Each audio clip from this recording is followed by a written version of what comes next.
On full excuse me, I'm waiting for a cue still. Okay. On full industrialization, he says that's not in the plan, that Rockwell only means weather satellites. Now, this is simply not true. When you talk about overdevelopment or development of space, you're not talking about a few more weather satellites. They're talking about many types of industries and colonies, etc. To assume that that just means a few more satellites seems ridiculous. In terms of Rockwell's motivation, of course they want to change those antitrust laws. Of course they want to have governmental help in terms of investing in this money. There's many reasons why Rockwell and other corporations would benefit from this proposal and have motivations not to be exactly truthful. In fact, we prove all NASA's been wrong in the past and that other information is very difficult to assess, and there's never any argument against that.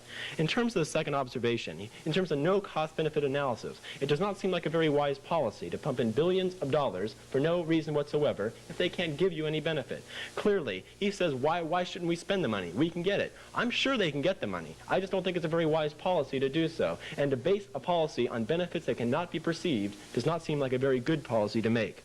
In terms of the beings from the other Earth, just the risk of what the effects could be is a reason within itself. In terms of the employment advantage, they want to say that these people aren't lying. In fact, there's many reasons why people say they're unemployed when they in fact are not. Professor Gudeman gives us many other reasons in October of 1978.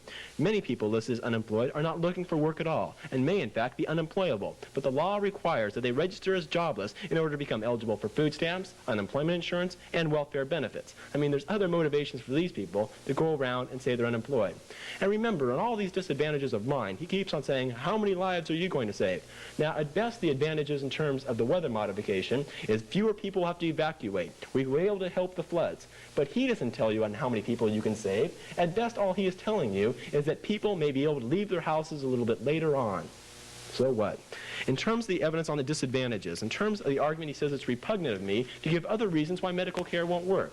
I'm just saying that the optimistic view of this affirmative team is not really supported. In terms of specifically on the malpractice, he says it would be malpractice if they didn't do it. No, that of course is wrong. The doctors only have malpractice when it's a direct result.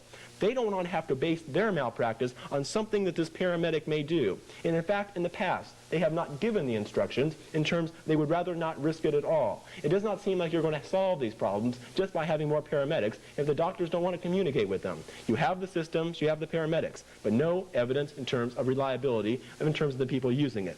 In terms of the solar satellites, he argues that we have a peace treaty right now.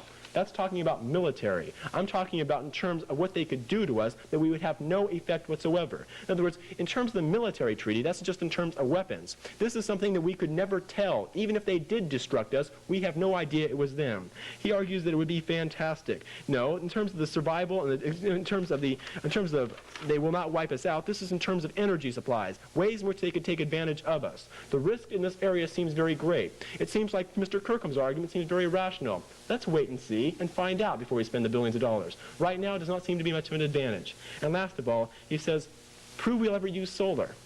You're right. I can't prove for you that we're going to use solar power satellites.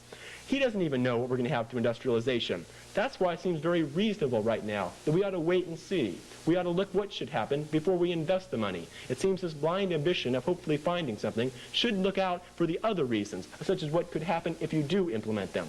Because of the uncertainties, it seems for a reason to adopt the USC policy of waiting, looking, determining the benefits, and then acting.